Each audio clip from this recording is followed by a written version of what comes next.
আসসালামু আলাইকুম বন্ধুরা, শুনছেন কিশোর গল্প সমগ্র।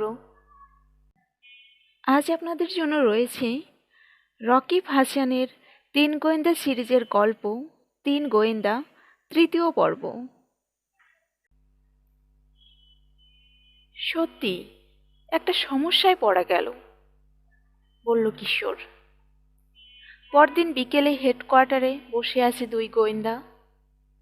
কিশোর বসে আছে তার সুইভেল চেয়ারে, পোড়া ডেস্কের এপাশে বসেছে মুসা।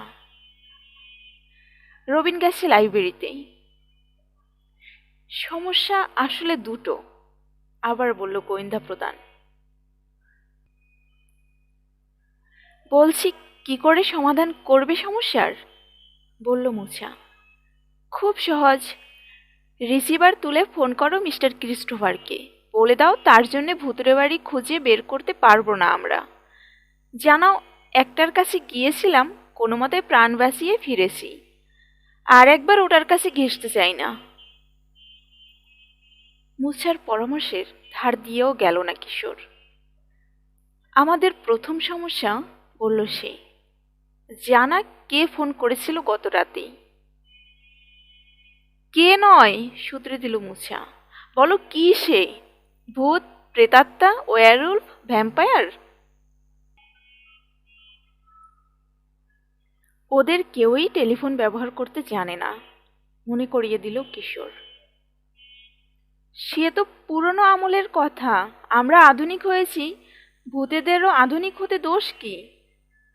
গতরাতে যেই ফোন করে থাকুক, গলাটা মোটেই মানুষের মতো মনে হয়নি আমার। চিন্তিত দেখালো গোয়েন্দা প্রধানকে। ঠিকই বলছো, আমরা ৩ জন আর হ্যানসন ছাড়া কোনো মানুষের জানার কথা না। গতরাতে টেরর ক্যাসলে গিয়েছিলাম। প্রেতাত্মাদের জানতে বাধা কোথায়?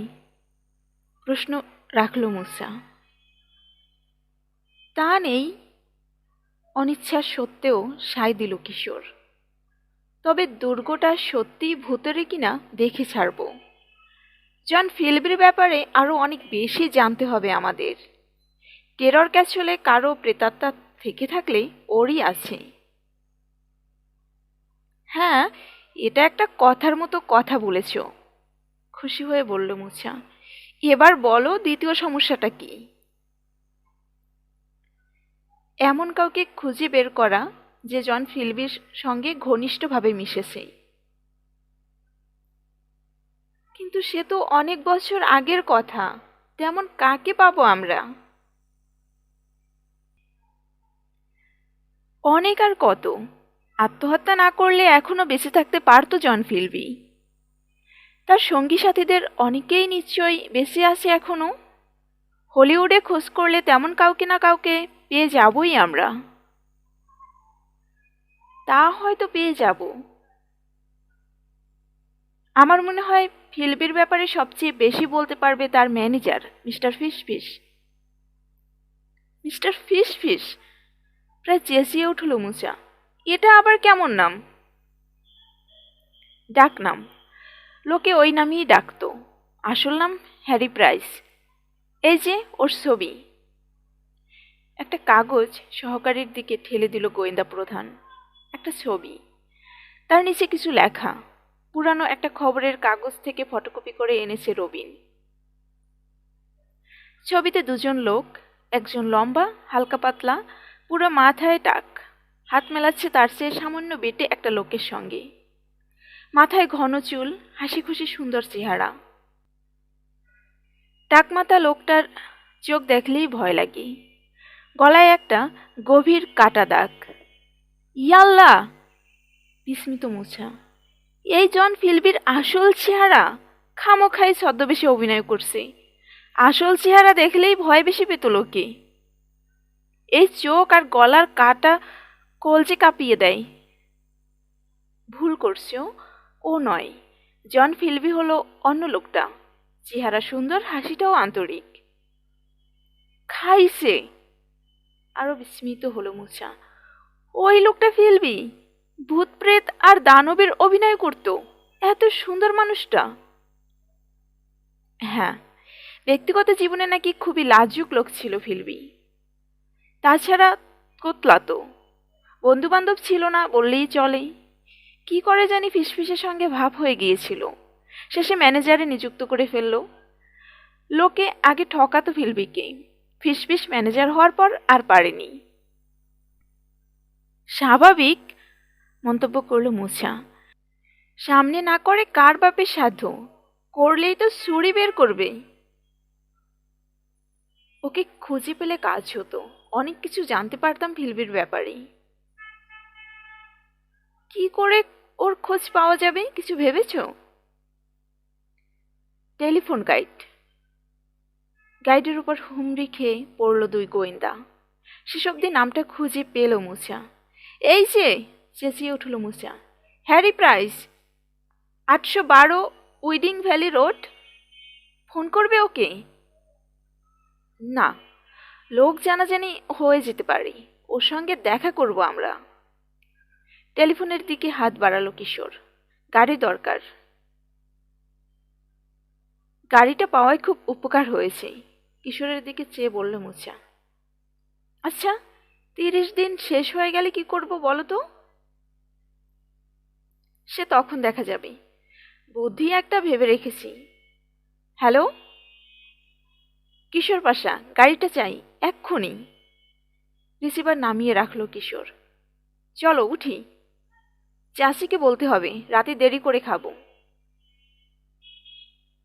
বুঝিয়ে সুজিয়ে রাজি করাতে পারল বটে কিশোর, কিন্তু সন্দেহ গেল না মেরি চাচির। গাড়ি এসে গেছে। রাজকীয় রোলস রয়েসের দিকে চেয়ে চিন্তিত ভঙ্গিতে এদিক ওদিক মাথা নাড়লেন তিনি।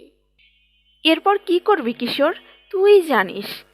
এই বয়সেই রোলস রয়েস, তাও আবার আরব শিখের ফরমাস দেয়া, নষ্ট হয়ে যাবি তো। আবার যদি মত পাল্টে ফেলে মেরি চাচি, এই ভয় কিশোর তাড়াতাড়ি গিয়ে উঠে পড়ল গাড়িতেই। মুছে উঠে বসতেই দ্রুত ইয়ার্ড থেকে বেরিয়ে যাবার নির্দেশ দিল হ্যানসনকে। কোথায় যেতে হবে সুপারকে জানালো কিশোর। ম্যাপ বের করে দেখে নিল হ্যানসন উইডিং ভ্যালির কোথায়। রকি বিচ থেকে বেশ দূরে একটা পর্বতমালার ধারে উপত্যকাটা। নিঃশব্দে ছুটে চলল রোলস রয়েস। পাহাড়ি পথ ধরে উঠে যাচ্ছে গাড়ি। সেদিকে চেয়ে বলল কিশোর, হ্যানসন, ব্ল্যাক ক্যানিয়নের দিকে যাচ্ছি কেন? ওদিক দিয়েই যেতে হবে মাস্টার পাশা, ক্যানিয়নের মাইলখানেক দূর দিয়ে বেরিয়ে যাব। ভালোই হলো, আবার একবার ঢুকবো ব্ল্যাক ক্যানিয়নে, কয়েকটা ব্যাপারে শিওর হওয়া দরকার। মিনিট কয়েক পরেই গিরিপথের প্রবেশ মুখে পৌঁছে গেল ওরা। ভেতরে ঢুকে পড়ল গাড়ি। পরিচিত পথ, অথচ কেমন অপরিচিত মনে হচ্ছে এখন। দিনের আলোয় একেবারে অন্যরকম লাগছে পথটাকে। ভেঙে পড়া ক্রোচবার আর পাথরের স্তূপের কাছে এনে গাড়ি রাখলো হ্যানসন। পথের দিকে চেয়ে বলে উঠল, দেখুন দেখুন, আরেকটা গাড়ির টায়ারের দাগ। গত রাতেই ব্যাপারটা লক্ষ্য করেছি, কেউ অনুসরণ করছিল আমাদের। অনুসরণ? কে?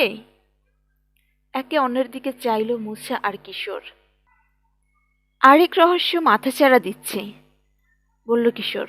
যাকগে, আগের কাজ আগে শেষ করি। টেরর ক্যাসেলের বাইরেটা ঘুরে দেখব, চলো। চলো, বলল দ্বিতীয় গোয়েন্দা। বাইরে দিয়ে ঘুরে দেখতে আমার কোনো আপত্তি নেই। দিনের আলোয় অনেক সহজে অনেক কম সময় দুর্গের কাছে পৌঁছে গেল ওরা। বিশাল টাওয়ার, আকাশ ছুঁতে চাইছে যেন। গত রাতে ওই ভুতুরে আড্ডায় ঢুকেছিলাম, ভাবলে এখনো গা ছমছম করে, বলল মুছা। দুর্গের বাইরের দিকে পুরো এক পাক ঘুরে এলো কিশোর, তারপর আবার চলল পিছনে। ওখান থেকে প্রায় খাড়া নিচে নেমে গেছে পাহাড়টা। বাড়িটাতে মানুষ থাকে কিনা বুঝতে চাইছি, বলল কিশোর। তাহলে তার কিছু না কিছু চিহ্ন থাকবেই, জুতোর ছাপ, সিগারেটের পোড়া টুকরো। পাওয়া গেল না তেমন কিছু। পরিশ্রান্ত হয়ে পড়ল দুজনেই। দুর্গের পাশে বিশ্রাম করতে বসল। না, মানুষ থাকে না এখানে, বলল কিশোর। ভূত আছে তাও বিশ্বাস করতে পারছি না। হঠাৎ তীক্ষ্ণ এক চিৎকারে চমকে উঠল দুজনেই। মানুষ, মানুষের গলা! লাফিয়ে উঠে ছুটল ওরা। কয়েক পা এগিয়েই দাঁড়িয়ে পড়ল। দুর্গের সদর দরজা দিয়ে ছুটে বেরিয়ে যাচ্ছে দুটো মানুষ, আতঙ্কিত গলায় চেঁচাচ্ছে। হঠাৎ কিসে হোঁচট খেয়ে হুমড়ি খেয়ে পড়ে গেল একজন।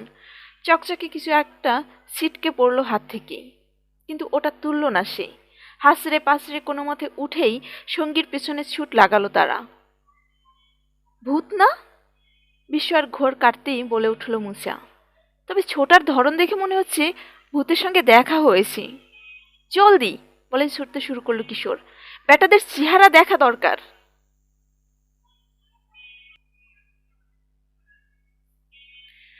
দ্রুত দৌড়াচ্ছে কিশোর, পিছনে মুসা। প্রায় চোখের আড়ালে চলে গেছে। বাঘটা ঘুরলেই অদৃশ্য হয়ে যাবে, ধরা যাবে না ওদেরকে। বুঝে ছোটার গতি কমিয়ে দিল কিশোর। দাঁড়িয়ে পড়ল এসে যেখানে আছার খেয়েছিল একজন। কাছেই পড়ে আছে চকচকে জিনিসটা, টর্চ। নিচু হয়ে তুলে নিল কিশোর। খুদে একটা নেমপ্লেট আটকানো টর্চের গায়ে, তাতে দুটো অক্ষর খোদাই করা, টিডি। জোরে জোরে পড়ল কিশোর। কে হতে পারে বলতো মুসা? Terrier Doyle. প্রায় ফেটে পড়ল মুসা। শুটকো টেরি? কিন্তু তা কি করে হয়? বেটা এখানে আসবে কেন? এসেছে। লাইব্রেরিতে রবিনের কাজকর্ম দেখছিল, ভুলে গেছো? আমাদের কার্ড ওই বেটাই চুরি করেছে। কত রাতে ফলো করছিল ওই। সবসময় তো পিছনে লেগে থাকে শুটকো, কি করি না করি জানার চেষ্টা করে। এবারেও নিশ্চয়ই একই ব্যাপার, আমাদের কাজে গোল বাঁধানোর তালে আছে। তা হতে পারে, চিন্তিত দেখাচ্ছে সহকারী গোয়েন্দাকে। রাতে আমরা ঢুকেছি, দেখেছি, তখন সাহস করেনি। দিনের বেলা দেখতে এসেছে। কেন গিয়েছিলাম দুর্গের ভেতরে? কেমন মজা, খেলি তো ভূতের তারা। হাসি একান ওকান হয়ে গেল মুছার। ব্যাপারটাকে এত হালকাভাবে নিতে পারল না কিশোর। টর্চটা পকেটে ঢুকিয়ে রাখতে রাখতে বলল, এত হাসির কিছু নেই। ভূত আমাদেরকেও ছাড়েনি, তবে আমরা আবার ঢুকবো ওদের আড্ডায়। কিন্তু শুটকো আর এদিকে মারাবে না। ভাবছি এক্ষুনি আবার ঢুকবো দুর্গে। দিনের আলোয় ভালো করে দেখতে চাই সব।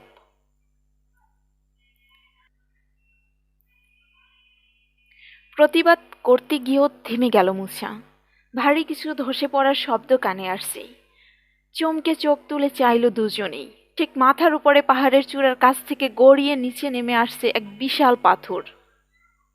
ছুট লাগাতে যাচ্ছিল মুসা, খপ করে হাত ধরে ফেলল কিশোর। থামো, আমাদের উপর পড়বে না, কয়েক গজ দূর দিয়ে চলে যাবে।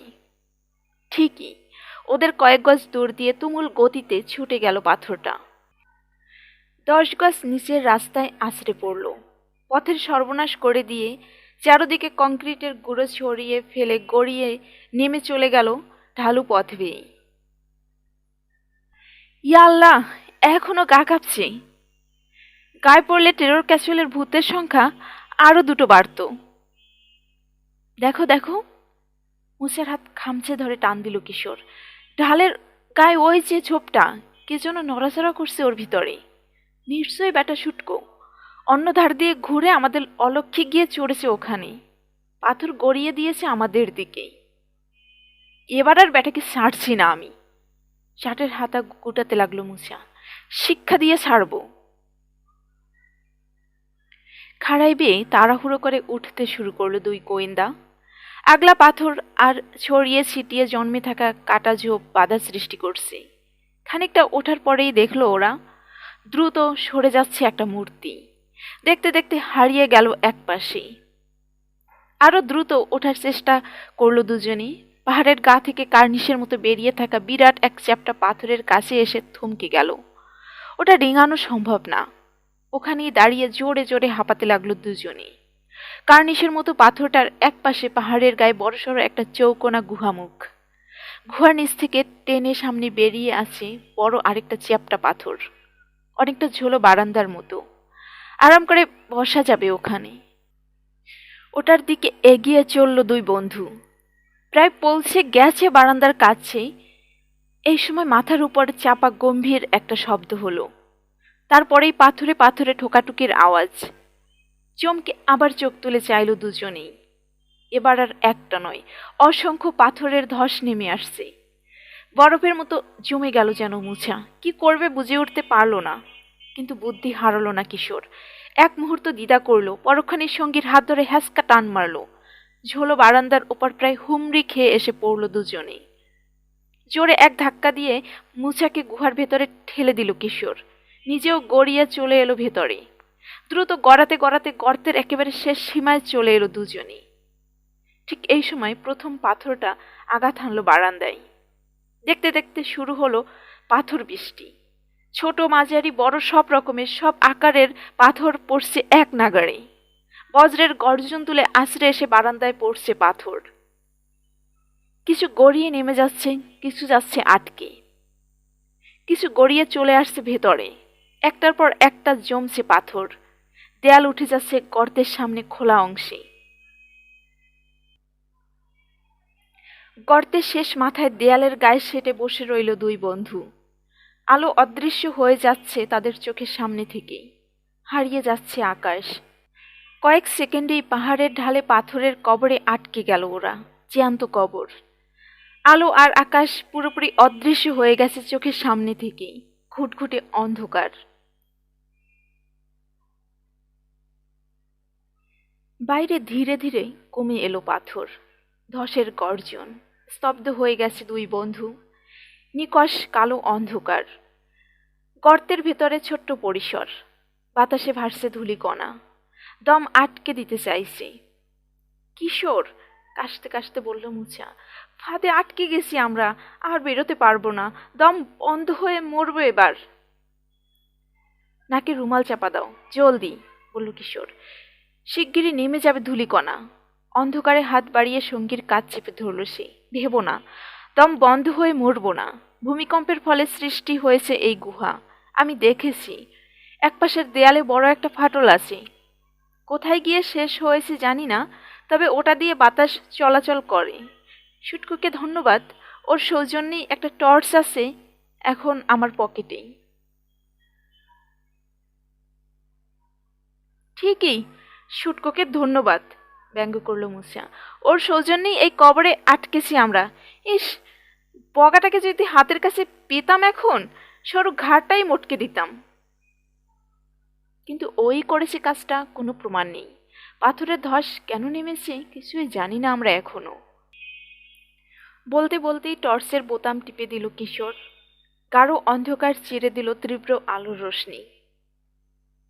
আলো ফেলে দেখল কিশোর, ফুট 6 উঁচু গুহাটা। পাশ 4 ফুট মতো। একপাশের দেয়ালের উপর থেকে নিচ পর্যন্ত 9-10 ইঞ্চি চওড়া একটা ফাটল। ঝিরঝির করে বাতাস আসছে ও পথে, কিন্তু ওদিক দিয়ে বেরোনো যাবে না। বিরাট এক পাথর আটকে গেছে গর্তের মুখে। ওটার আশেপাশে উপরে ছোট বড় আরো পাথর ঠেসে আটকেছে। তার উপর জমেছে বালি আর মাটি। খুব সুন্দরভাবে পাথরের দেয়াল উঠেছে, যেন ভালো একটা কাজের কাজ হয়েছে, এমনই ভঙ্গিতে বলল কিশোর। এখনো বড় বড় কথা গেল না তোমার? মুছার গলায় ক্ষোভ। বলে ফেললেই হয় ভালো মতো আটকে গেছি আমরা, আর বেরোতে পারবো না। সেটা বলতে যাব কেন? এখনো জানি না বের হতে পারবো কিনা। এসো ঠেলা লাগাই, যদি নাড়াতে পারি। গায়ের জোরে ঠেলা লাগালো দুজনেই। এক চুল নড়ল না পাথর। হাঁপাতে হাঁপাতে বসে পড়ল ওরা বিশ্রাম নিতেই। হ্যানসন নিশ্চয়ই আসবে, কেঁদেই ফেলবে যেন মুছা। কিন্তু কিছুতেই খুঁজে পাবে না আমাদের। শেষে পুলিশে খবর দেবে, পুলিশ আসবে, বয় স্কাউটরা আসবে, খোঁজাখুঁজি হবে প্রচুর। আমরা চেঁচালেও সে আওয়াজ বাইরে যাবে না। তার মানে আর কোনো দিনই। চুপ করে গেল সে। কিশোর শুনছে না কথা। মাটিতে হাঁটু গেড়ে বসে আছে। হাতের টর্চের আলোয় আলোকিত হয়ে আছে গুহার পেছন দিকটা। তীক্ষ্ণ চোখের সেদিকেই চেয়ে আছে সে।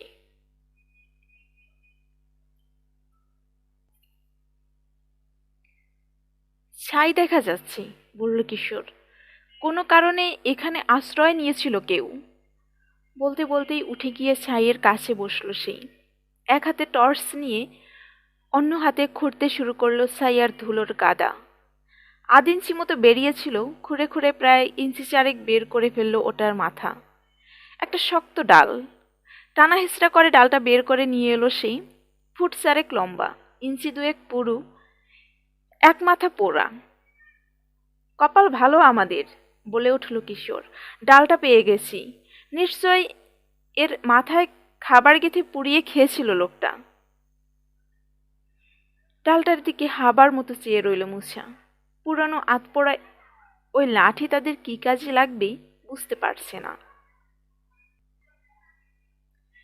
এটা দিয়ে চার লাগিয়ে পাথর সরানোর কথা ভাবছো নাকি? জানতে চাইল মুছা। খামোখাই খাটবে তাহলে? না, চার দেব না। কোনো কথা মনে এলেই আগেভাগেই সেটা জানিয়ে দেওয়ার পক্ষপাতী নয় কিশোর। আগে দেখে নেয় তার পরিকল্পনায় খুদ বেরোয় কিনা, তারপর দরকার হলে প্রকাশ করে। এটা জানে মুছা। তাই ডালটা দিয়ে কি করবে না করবে সে ব্যাপারে আর কোনো প্রশ্ন করল না সঙ্গীকে। কোমরের বেল্টে ঝোলানো 8 ফলার ছোট্ট সুইচ ছুরিটা খুলে নিল কিশোর। একটা কাটিয়ং ব্লেড বের করে কাজে লেগে গেল। ডালের পোড়া মাথাটা চেঁচে চোখা করে ফেলল কিশোর। ছুরিটা আবার আগের জায়গায় রেখে দিয়ে ডাল হাতে করে গিয়ে দাঁড়ালো পাথরের দেয়ালের সামনে। আলো ফেলে ভালো মতো পরীক্ষা করে দেখলো দেয়ালটা। বোঝার চেষ্টা করলো কোন দিক দিয়ে পাথরের সংখ্যা কম। তারপর লাঠির চোখা মাথা দিয়ে খোঁচা লাগালো দেয়ালের এক পাশে। কয়েক ইঞ্চি ঢুকেই ঠেকে গেল লাঠির মাথা। জোরাজোরি করেও আর ঢোকানো গেল না। নিশ্চয়ই পাথরে আটকে গেছে। টেনে বের করে এনে আবার খানিকটা উপরে ঢোকালো সেই। আবার কয়েক ইঞ্চি ঢুকে ঠেকে গেল মাথা। আবার বের করে এনে আরেক জায়গায় ঢোকালো। এবার আর ঠেকলো না। ওপাশে বেরিয়ে গেল চোখা মাথাটা। হ্যাসকার টানে বের করে আনতেই হড়বড় করে ঝরে পড়ল কিছু বালি মাটি। আপন মনেই মাথা ঝাঁকালো কিশোর। ছিদ্রটাতে আবার লাঠি ঢোকালো। আস্তে আস্তে চার দিতে লাগলো চারদিকে। বালি মাটি ঝরে পড়তে লাগলো। হাত ঢোকানো যায় এমন একটা গর্ত হয়ে গেল দেয়ালের গায়ে শীঘ্রই। আলো চুইয়ে ঢুকছে গুহার ভেতর। আবার কাজে লেগে গেল কিশোর। কয়েক মিনিটেই গর্তটার পাশে ওরকম আরেকটা গর্ত করে ফেলল। ছোট গর্তের মাঝে মাঝে আবার লাঠি ঢুকিয়ে দিল। খোঁচাতে খোঁচাতে বালি মাটি ফেলে এক করে ফেলল দুটো গর্ত। বেশ বড় একটা ফোকর হয়ে গেছে এখন। ফোকরের কাছে চোখ নিয়ে গিয়ে বাইরে তাকালো সেই। চোখের সামনে ফুটে উঠল গোল একটা বড় পাথর। এবার সন্তুষ্ট গলায় বলল কিশোর, এসো হাত লাগাও। ফোকর দিয়ে লাঠি ঢুকিয়ে দিল আবার। পাথরে ঠেকালো লাঠির মাথা। দুজনে মিলে এপাশ থেকে ঠেলা লাগালো জোরে। প্রথমে নড়তেই চাইল না পাথর। শেষ অবধি পরাজিত হতেই হলো। চাপা ভোতা একটা আওয়াজ তুলে বালি মাটি আর সঙ্গী পাথরের আলিঙ্গন থেকে ছাড়িয়ে নিল নিজেকে। গড়িয়ে পড়তে লাগলো। পড়ার সময় কিছু আগলা সঙ্গীকে নিয়ে গেল সাথে করে। ফোকরের বাইরের মুখটা বড় হলো আরেকটু। ফোকরের ওপর দিকেই একটা পাথর বেছে নিল কিশোর। কতখানি বড় পাথর ঠিক বোঝা যাচ্ছে না। লাঠির মাথা পাথরের নিচের দিকে ঠেকিয়ে ঠেলে যেতে লাগলো দুজনেই। এক চুল নড়ল না পাথর। পরিশ্রমী দরদর করে ঘামছে দুজনেই। পিচ্ছিল হয়ে আসছে লাঠি ধরা হাত, কিন্তু বিরত হলো না। বেশিক্ষণ আর অনড় থাকতে পারল না পাথর। হঠাৎ করে একটা শব্দ তুলে খুলে গেল বালি মাটির আকর্ষণ থেকে। বিশাল পাথর ধূপ করে আছড়ে পড়ল নিচের সঙ্গী সাথীদের উপর। অনেকগুলো পাথরকে নড়িয়ে ফেলল ধাক্কা দিয়ে। সঙ্গে নিয়ে গড়াতে গড়াতে চলে গেল ঢালবেই। বেশ প্রশস্ত হয়ে গেছে এখন ফোকরের বাইরের দিকটা। এপাশটাও প্রশস্ত করতে লেগে গেল ওরা। খুব বেশিক্ষণ লাগলো না। ক্রল করে বেরিয়ে যাবার উপযোগী একটা সুড়ঙ্গ তৈরি করে ফেলল ওরা। কিশোর, তুমি একটা জিনিয়াস। প্রশংসা না করে পারল না মুছা। বেশি বাড়িয়ে বলছো, প্রতিবাদ করল কিশোর।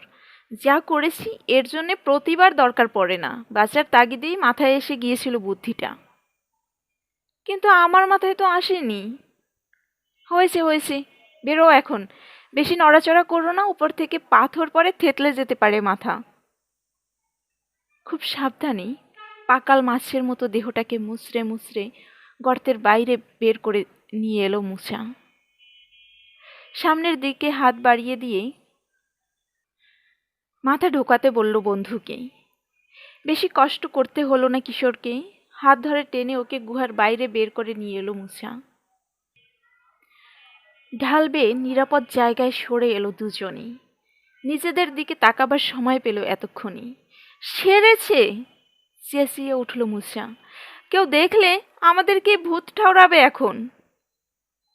ও কিছু না, বলল কিশোর। কোনো সার্ভিস স্টেশনে থেমে হাত মুখ ধুয়ে নিলেই হবে। ভালো করে ঝাড়লে কাপড়ের বালিও থাকবে না আর তেমন।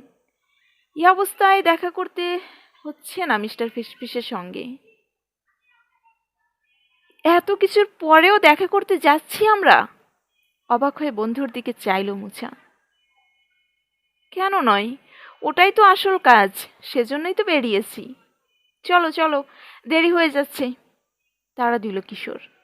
সারা পথে পাথরের ছড়াছড়ি, হাঁটতেই কষ্ট হচ্ছে।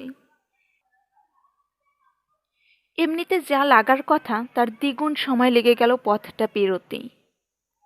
কাছে এসে ভয় ভয় দুর্গের সদর দরজার দিকে তাকালো মুছা। না, আজ আর ঢুকছি না, বন্ধুকে অভয় দিল কিশোর। এমনিতেই দেরি হয়ে গেছে, মিস্টার ফিসফিসের সঙ্গে দেখা করাটা বেশি জরুরি। বাঁক পেরিয়ে এলো দুজনেই। গাড়িটা দেখা যাচ্ছে। অস্থিরভাবে পায়চারি করছে হ্যানসন, উদ্বিগ্ন। কিশোর আর মুসাকে পেয়ে স্বস্তির নিঃশ্বাস ফেলল সোফার। ফিরেছেন তাহলে? খুব ভাবনায় পড়ে গিয়েছিলাম। দুজনের সারা গায়ে একবার চোখ বোলালো সে। কোনো দুর্ঘটনা? তেমন কিছু না, জবাব দিল কিশোর। আচ্ছা, মিনিট 40 আগে দুটো ছেলেকে এদিক দিয়ে যেতে দেখেছেন? 40 মিনিট নয়, তারও বেশি আগে। গাড়িতে উঠে বসতে বসতে বলল হ্যানসন। ক্যাসলের দিক থেকে ছুটে এলো দুটো ছেলে। আমাকে দেখেই পাশ কেটে একটা ঝোপের ওপাশে চলে গেল। খানিক পরেই ইঞ্জিনের শব্দ শুনলাম। ঝোপের ওপাশ থেকে ছুটে বেরিয়ে গেল একটা নীল স্পোর্টস কার। একে অন্যের দিকে চাইল মুছা আর কিশোর। মাথা ঝাঁকালো দুজনেই। টেরিয়ারের গাড়িটাও নীল রঙের স্পোর্টস কার। তারপর আগের কথার খেই ধরল হ্যানসন। পাথর গড়িয়ে পড়ার আওয়াজ শুনলাম। অপেক্ষায় রইলাম আপনাদের। দেরি হচ্ছে দেখে ভাবনায় পড়ে গিয়েছিলাম। আমার উপর হুকুম আছে কিছুতেই যেন গাড়িটাকে চোখের আড়াল না করি, কিন্তু আপনাদেরকে ফিরতে আর একটু দেরি হলেই হুকুম অমান্য করতাম, না গিয়ে পারতাম না। ছেলে দুটো চলে যাবার পর পাথর গড়ানোর আওয়াজ শুনেছ, ঠিক? নিশ্চিত হতে চাইছে কিশোর। নিশ্চয়ই, জবাব দিল হ্যানসন। এখন কোথায় যাব স্যার? 812 উইন্ডিং ভ্যালি রোড, যেখানে রওনা হয়েছিলাম। কেমন আনমনা মনে হলো কিশোরকে। বন্ধুর মনে এখন কিসের ভাবনা চলছে জানে মুছা। নিশ্চয়ই ভাবছে পাথর ধসের আগেই যদি চলে গিয়ে থাকে টেরিয়ার, তাহলে পাথর ঠেলে ফেললো কে। পাশে পাশে সঙ্গীর দিকে চাইল সে। নিচে ঠোঁটে চিমটি কাটছে কিশোর, গভীর চিন্তায় মগ্ন। শুটকো নয়, তাহলে কে করলো কাজটা? আনমনেই বিড়বিড় করলো কিশোর। একটা মানুষকে দেখেছি পাহাড়ের ওপরে, সে তো মিথ্যে নয়। না, মিথ্যে নয়, বন্ধুর সঙ্গে একমত হলো মুছা। এবং ও মানুষই, ভূতপ্রেত কিছু নয়। ব্যাপারটা একটু অদ্ভুতই। বাস্তবে ফিরে এলো যেন কিশোর। জানালা দিয়ে বাইরে তাকিয়ে বলল, হ্যানসন, একটা সার্ভিস স্টেশনে একটু রাখবেন, হাত মুখ ধুতে হবে। ঝেড়ে ঝুড়ে জামা কাপড়ে যতটা সম্ভব পরিষ্কার করে নিল দুই গোয়েন্দা। হাত মুখ ধুয়ে চুল আঁচড়ে নিল। তারপর আবার এসে উঠল গাড়িতেই। পাহাড়ি পথ ধরে আবার ছুটে চলল রোলস রয়েস। পাহাড়ের ওপাশে নিচের উপত্যকায় নেমে গেছে পথটা। ডানে মোড় নিয়েও আরও মাইলখানেক এগিয়ে গিয়ে মিশেছে উইন্ডিং ভ্যালি রোডে। শুরুতে পথটা বেশ চওড়া, দুধারে সুন্দর সুন্দর বাড়িঘর। ধীরে ধীরে সরু হয়ে গেছে। হঠাৎ করে ঢুকে পড়েছে একটা গিরিপথে। দুধারে কোথাও কোথাও খাড়া পাহাড়ের দেয়াল, দুদিক থেকে চেপে ধরতে চাইছে যেন। অনেক বেশি ঘুরে ফিরে এগিয়ে গেছে পথ। হঠাৎ করেই কোনো একপাশের দেয়াল যেন লাফ দিয়ে সরে যাচ্ছে, বেরিয়ে পড়েছে খানিকটা খোলা জায়গা। ছোটখাটো এক আধটা বাংলো মতো বাড়ি উঠেছে ওখানে। তারপরে যেন আবার লাফিয়ে পথের গা ঘেঁষে এসে দাঁড়াচ্ছে পাহাড়। এত বেশি ঘোরপ্যাচ বলেই পথটার নাম হয়তো উইন্ডিং ভ্যালি রোড। একটা জায়গায় এসে আবার উপরের দিকে উঠে চলল পথ, আরো সরু হয়ে আসতে লাগলো। কয়েলের মতো ঘুরে ঘুরে উঠে যাওয়া পথ হঠাৎ করে এসে শেষ হয়ে গেছে এক জায়গায়। তারপরে গোল একটু সমতল জায়গা, পাহাড়ের মাথায়, গাড়ি ঘোরানোর জন্যে। তার উল্টো দিকে খাড়া নেমে গেছে দেয়াল, তলায় গভীর খাদ, নিচে কঠিন পাথর। ঘোরানোর সময় ড্রাইভার একটু অসতর্ক হলেই তলায় গিয়ে আছড়ে পড়বে গাড়ি। গোলমতো জায়গায় এনে গাড়ি থামিয়ে দিল হ্যানসন। জায়গা দেখে অবাকই হয়েছে সে, যেন চেহারাই জানান দিচ্ছে। পথের শেষ মাথায় চলে এসেছি। এদিক ওদিক চেয়ে বলল হ্যানসন। কই, কোনো বাড়িঘর তো চোখে পড়ছে না। ওই যে একটা মেল বক্স, হঠাৎ বলে উঠল মুসা। বক্সের গায়ে লেখাটা পড়ো, প্রাইস 812। তার মানে কাছে পিঠে কোথাও আছে বাড়িটা। গাড়ি থেকে নেমে এলো দুই গোয়েন্দা। ক্ষতবিক্ষত একটা ঝোপের পাশে কাত হয়ে দাঁড়িয়ে আছে মেল বক্স। ওটার ধার দিয়ে চলে গেছে একটা এবড়ো থেবড়ো পাথুরে পথ, জায়গায় জায়গায় ঝোপঝাড়। ওগুলোর মাঝখানে গিয়ে সোজা উপরের দিকে উঠে গেছে পথটা। উঠে চলল দুজনেই। শীঘ্রই তাদের অনেক নিচে পড়ে গেল গাড়িটা। বেশ কয়েকটা ঝোপঝাড় পেরিয়ে এলো ওরা। ছোট একটা জংলা মতো জায়গা পেরোতেই চোখে পড়ল বাড়িটা। পাহাড়ের ঢালে জোর করে বসিয়ে দেওয়া হয়েছে যেন লাল টালির ছাদ দেওয়া পুরনো টাইপের একটা স্প্যানিশ বাংলো। বাংলোর একপাশে পাহাড়ের গা ঘেঁষে দাঁড় করিয়ে দেয়া হয়েছে এক বিশাল খাঁচা, ছোটখাটো ঘরের সমান। ভেতরে পুরে রাখা হয়েছে অসংখ্য কাকাতুয়া। এক নাগারে কিসকিস করে যাচ্ছে পাখিগুলো, হুড়োহুড়ি করছে, উড়ছে খাঁচায় অল্প স্বল্প পরিসরে। খাঁচার কাছে এসে দাঁড়িয়ে পড়ল দুজনে, চেয়ে আছে উজ্জ্বল রঙের পাখিগুলোর দিকে। এই সময় পেছনে শোনা গেল পায়ের আওয়াজ। প্রায় একই সঙ্গে ঘুরে দাঁড়ালো দুজনেই। যে পথে এসেছে ওরা সে পথেই আসতে দেখল লোকটাকে। লম্বা, পুরো মাথা জুড়ে টাক, বিরাট সানগ্লাসের আড়ালে ঢাকা পড়েছে চোখ। এক কানের নিচ থেকে শুরু হয়েছে গভীর কাটা একটা দাগ, গলা বেয়ে নেমে গেছে নিচের দিকে, বুকের হাড়ের কাছে গিয়ে ঠেকেছে। কথা বলে উঠল লোকটা, গা ছমছম করা কেমন এক ধরনের ফিসফিসে আওয়াজ। খবরদার, যেখানে আছো দাঁড়িয়ে থাকো, এক চুল নড়বে না কেউ।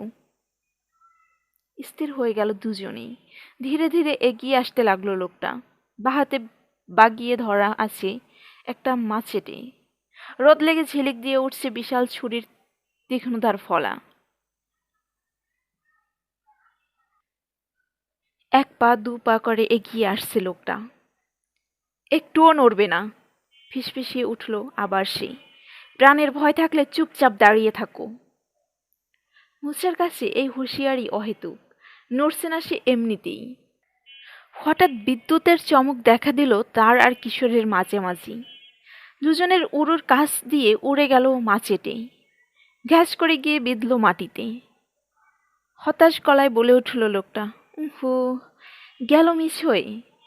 সানগ্লাস খুলে আনলো চোখের উপর থেকে। নীল আন্তরিক চোখে চেয়ে আছে ছেলেদের দিকে। খানিক আগের মতো ভয়াবহ আর লাগছে না এখন তাকে। তোমাদের পিছনে ঘাসের ভেতরে ছিল সাপটা, ছাপাই গেল লোকটা। র্যাটলার কিনা বুঝতে পারলাম না, বেশি তাড়াহুড়ো করে ফেলেছি, সেজন্যই ফসকে গেল নিশানা।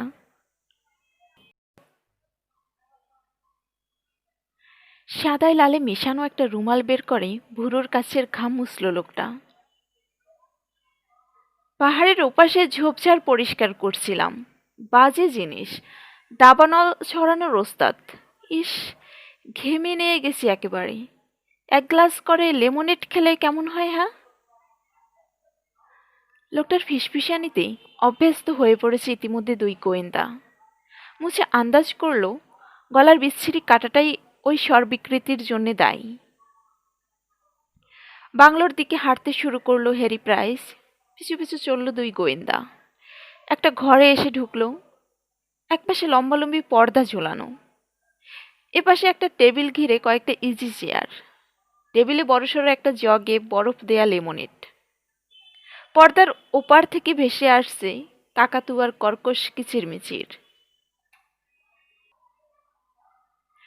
পাখি পুষে পাখি বিক্রি করেই পেট চালাই আমি। জগ থেকে 3টে গ্লাসে লেমনেড ঢালতে ঢালতে বলল প্রাইস। 2টো গ্লাস তুলে দিল দুই কিশোরের হাতে। তোমরা খাও, আমি আসছি, 1 মিনিট। সানগ্লাসটা টেবিলে নামিয়ে রেখে পাশের ঘরে চলে গেল সেই। ধীরে ধীরে লেমনেডে চুমুক দিতে লাগলো কিশোর, চিন্তিত। মিস্টার প্রাইসকে দেখে কি মনে হয়? ভালোই তো, জবাব দিল মুছা। ফিসফিসানিটাই শুধু খারাপ লাগে, এমনিতে লোকটা মন্দ না। হ্যাঁ, বেশ মিশুক, কিন্তু মিথ্যে কথা বলল কেন? হাত তো দেখলাম পরিষ্কার, ঝোপঝাড় কাটলে কিছু না কিছু লেগে থাকতই। কিন্তু মিথ্যে কথা বলবে কেন? এর আগে কখনো দেখেনি আমাদের, কোনো কারণ নেই। মাথা নাড়ল কিশোর। বুঝতে পারছি না। আরও একটা ব্যাপার, চোপ কাটতেই যাক আর যেখানেই যাক বেশিক্ষণ যায়নি। লেমনেটে বরফের টুকরো রেখে গিয়েছিল, খুব একটা গলেনি। তাই তো। কিছু একটা বলতে যাচ্ছিল কিশোর, প্রাইসকে ঢুকতে দেখে থেমে গেল। কাপড় বদলে এসেছে প্রাইস। গায়ে স্পোর্টস শার্ট, গলায় জড়িয়ে নিয়ে এসছে একটা স্কার্ফ। কাটা দাগটা দেখলে অনেকেরই অস্বস্তি লাগে, ফিসফিস করে বলল লোকটা। কারোর সঙ্গে কথা বলার সময় তাই স্কার্ফ জড়িয়ে নিই। অনেক বছর আগে মালয়ের এক দ্বীপে দুর্ঘটনায় পড়েছিলাম, তখন কেটেছে। সে যাকে। তা তোমরা এখানে কি মনে করে?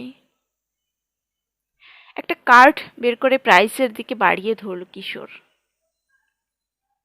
হাতে নিয়ে দেখল প্রাইস। 3 গোয়েন্দা, বেশ বেশ। তাই এখানে কি তদন্ত করতে এসেছো? কিশোর জানালো, জন ফিল্পের ব্যাপারে কিছু আলোচনা করতে চাই। সানগ্লাসটা তুলে নিয়ে পড়ল প্রাইস। দিনের আলো সইতে পারি না, রাতে ভালো দেখি। তো ফিল্পের ব্যাপারে হঠাৎ এত আগ্রহ কেন তোমাদের? একটা আজব কথা কানে এসেছি, বলল কিশোর। জন ফিল্পি নাকি মরার পরে ভূত হয়ে গেছে, ঠাঁই নিয়েছে ক্যাসলেই। লোককে থাকতে দেয় না, জোর করে কেউ থাকতে চাইলে ভয় দেখিয়ে তাড়িয়ে দেয়। কালো কাচের ওপাশেই চোখ দুটো আবছা, দৃষ্টি তীক্ষ্ণ, দেখছি কিশোরকে। আমিও শুনেছি, ফিসফিসিয়ে বলল লোকটা। ছবিতে ভূতপ্রেত দৈত্য দানবের অভিনয় করত সে, ভয় পাইয়েছে দর্শককে। কিন্তু আসলে সে ছিল খুবই ভদ্র, লাজুক। খালি ফাঁকি দিত তাকে লোকে, ঠকাতো। বাধ্য হয়ে শেষে আমাকে ম্যানেজার রেখেছিল। এই যে, এই ছবিটা দেখো। পিছনের টেবিলে রাখা ফ্রেমে বাঁধানো ছবিটা দেখালো প্রাইস। তুলে বাড়িয়ে ধরল কিশোরের দিকে। হাতে নিল কিশোর। মুসাও দেখল। দুজন মানুষ দোরগোড়ায় দাঁড়িয়ে আছে, হাত মেলাচ্ছে। একজন প্রাইস, আরেকজন তার চেয়ে বেটে, বয়সেও কম। এই ছবিটাই পত্রিকায় ছাপা হয়েছিল, ফটোকপি করেছে রবিন। ছবির তলায় লেখা ছিল, প্রিয় বন্ধু হ্যারিকে, জন। ছবি দেখেই আন্দাজ করতে পারছো কেমন লোক ছিল জন? বলল প্রাইস। লোকের সঙ্গে তর্ক করতে পারতো না সে, রাগারাগি করতে পারতো না। কানের নিচের কাটা জায়গায় একবার আঙুল ছোঁয়ালো সে। আমাকে কেন জানি ভয় পায় লোকে, বেশি গোলমাল করে না। জনের অনুরোধে নিলাম তার ম্যানেজারি। অভিনয়ে আরো বেশি মন দিতে পারল সে। কাজটা শুধু তার পেশাই না, নেশাও ছিল। হলে বসে তার সিনেমা দেখে শিউরে উঠত দর্শক। সবাক চলচ্চিত্রের কদর বাড়ল, দেখা দিল বিপত্তি। ভীষণ চেহারার ভূতের তোতলামিতে লোকে হেসেই খুন। ভেঙে পড়ল জন। তখনকার তার মনের অবস্থা নিশ্চয়ই বুঝতে পারছো। হ্যাঁ স্যার, বলল কিশোর, বুঝতে পারছি। আমাকে নিয়ে কেউ হাসাহাসি করলে আমারও খুব খারাপ লাগে। হপ্তার পর হপ্তা পেরিয়ে গেল। ফিসফিসিয়ে বলে চলল লোকটা, ঘর থেকে বেরোয় না জন। একে একে বিদায় করে দিল চাকর বাকরদের। কি আর করব, ওর বাজার সদাই আমিই করে দিতে লাগলাম। চারদিক থেকে খবর আসে তখন ছবিটার ব্যাপারে। যেখানেই দেখানো হচ্ছে হাসাহাসি করছে লোকে। অনেক বোঝালাম তাকে, লোকের কথায় কান দিতে মানা করলাম, কিন্তু কোনো কাজ হলো না। থামল প্রাইস। অপেক্ষা করে রইল দুই গোয়েন্দা।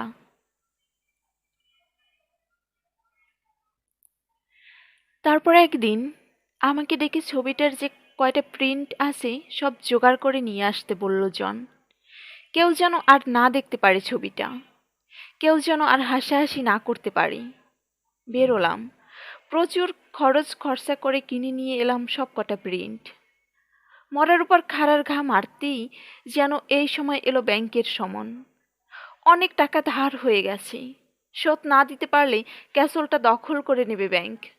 টাকা পয়সা জমাতো না জন, এক হাতে আয় করতো আর এক হাতে খরচ করতো। ভেবেছিল বয়স কম, খ্যাতি হয়েছে, অনেক সময় আছে টাকা জমানোর। বলে যাচ্ছে প্রাইস। একদিন ক্যাসলের মেইন রুমে বসে আছি দুজনে, আলোচনা হচ্ছে বাড়িটা রাখতে পারবি কিনা সে ব্যাপারে।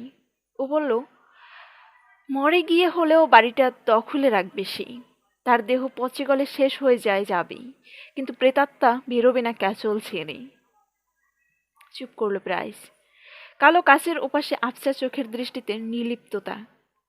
কেঁপে উঠল একবার মূষা। হি আল্লাহ, মরে তাহলে সত্যি সত্যি ভূত হওয়ার ইচ্ছে ছিল ফিলবির? তাই তো মনে হচ্ছে, বলল কিশোর। আচ্ছা মিস্টার প্রাইস, ফিলবি তো খুব ভদ্র ছিল, এমন একজন লোকের প্রেতাত্মাও নিশ্চয়ই ভদ্র হবে।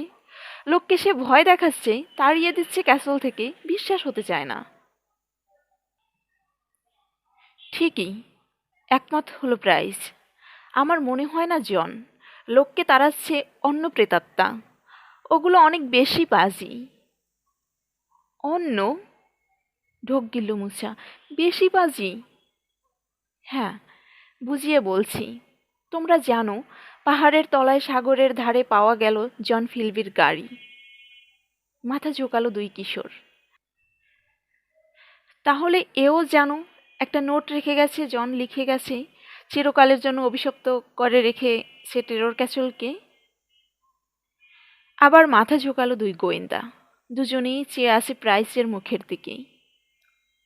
পুলিশের ধারণা, বলল প্রাইস, ইচ্ছে করেই পাহাড় থেকে গাড়ি নিয়ে পড়েছে জন। আমিও তাদের সঙ্গে একমত। সেই যেদিন কথা হয়েছিল ক্যাচলে, তারপর আর কোনোদিন ওর সঙ্গে আমার দেখা হয়নি। আমাকে প্রতিজ্ঞা করিয়ে নিয়েছে জন, কোনোদিন যেন আর টেরর ক্যাচলে না ঢুকি। হ্যাঁ, কোন কথা থেকে যেন? অন্য প্রেতাত্মার কথা বলছিলেন, মনে করিয়ে দিল কিশোর। খুব খারাপ। হ্যাঁ, খারাপ প্রেতাত্মা, বলল প্রাইস। সারা দুনিয়ার বিখ্যাত সব ভুতুরে বাড়ি থেকে মাল মশলা জোগাড় করে এনেছে, দুর্গ সাজিয়েছে জন। জাপানের এক ভুতুরে মন্দির থেকে এনেছে কাঠ। ভূমিকম্পে ধসে পড়েছিল ওই মন্দির। ভেতরে যে কজন লোক ছিল সব মারা গিয়েছিল ইট কাঠ চাপা পড়ে। ইংল্যান্ডের এক ধ্বংস হয়ে যাওয়া প্রাসাদ থেকে এসেছে কিছু লোহার বর্গা। ওই বর্গার একটাতে দড়ি বেঁধে ফাঁসি দিয়ে আত্মহত্যা করেছিল এক সুন্দরী মেয়ে। ধসে পড়ার আগে নাকি প্রায় রাতেই মেয়েটার প্রেতাত্মা ঘুরে বেড়াতে দেখা যেত প্রসাদের ছাদে। রাইন নদীর ধারে এক পোড়ো দুর্গের পাথর কিনে এনে লাগানো হয়েছে টেরর ক্যাসলে। ওই দুর্গের ভাড়ারে নাকি আটকে রাখা হয়েছিল এক পাগলা বাধককে। আটকে থেকে না খেয়ে মরে গেছে লোকটা। তারপর থেকেই গভীর রাতে দুর্গের ভেতর থেকে ভেসে আসতো মিষ্টি হালকা বাজনা। খাইছে। চোখ বড় বড় হয়ে গেছে মুসার। দেশ বিদেশের কুখ্যাত সব ভূতকে এনে টেরর ক্যাসলে তুলেছে জন। ওরা তো লোককে ভয় দেখিয়ে তাড়াবেই, গলা টিপে আজও মারেনি কাউকে, এটাই আশ্চর্য। কেউ গিয়ে বেশি বাড়াবাড়ি করলে হয়তো মারবেই, ফিসফিসিয়ে বলল প্রাইস। তবে আমি যে জানি কেউ যায় না টেরর ক্যাসলের ধারে কাছে। চোর ডাকাত ভবঘুরেরা পর্যন্ত এড়িয়ে চলে। মাসে একবার করে ওদিক থেকে ঘুরে আসি আমি। পুরনো বন্ধুকে মনে রাখি, কোনোবারই কাউকে ক্যাসুয়ালের কাছে পিঠে দেখিনি। ওরা ক্যাসুয়ালে গিয়েছিল বলল না কিশোর। আচ্ছা, অনেক কাহিনীই তো শোনা যায় ক্যাসুয়ালের ভূত সম্পর্কেই। গভীর রাতে নাকি পাইপ অর্গান বাজিয়ে নীল ভূত দেখা যায়। কতখানি সত্যি বলতে পারেন? আমিও শুনেছি ওসব কিচ্ছা, বাজনা শুনিনি কখনো, কোনো ভূতকে দেখিনি। তবে জন বলতো প্রজেকশন রুম থেকে গভীর রাতে নাকি ভেসে এসেছে বাজনা। কয়েকবার এই ঘটনা ঘটে যাবার পর একদিন অর্গানের ইলেকট্রিক কানেকশন কেটে রাখলো, বন্ধ করে রাখলো প্রজেকশন রুমের দরজা, কিন্তু লাভ হলো না কিছু। সে রাতেও ঠিক শোনা গেল সেই বাজনা। ঢোক গিলল মুছা। চশমা খুলে নিল প্রাইজ। দুই কিশোরের দিকে চেয়ে চোখ মিটমিট করছে। টেরর ক্যাসলে ভূত আছে কি নেই জানি না আমি, ফিসফিস করে বলল সে। তবে আমাকে ঢুকতে বললে ঢুকবো না। রাতে ক্যাসলের দরজার ওপাশেই যাব না, লক্ষ কোটি টাকা দিলেও না।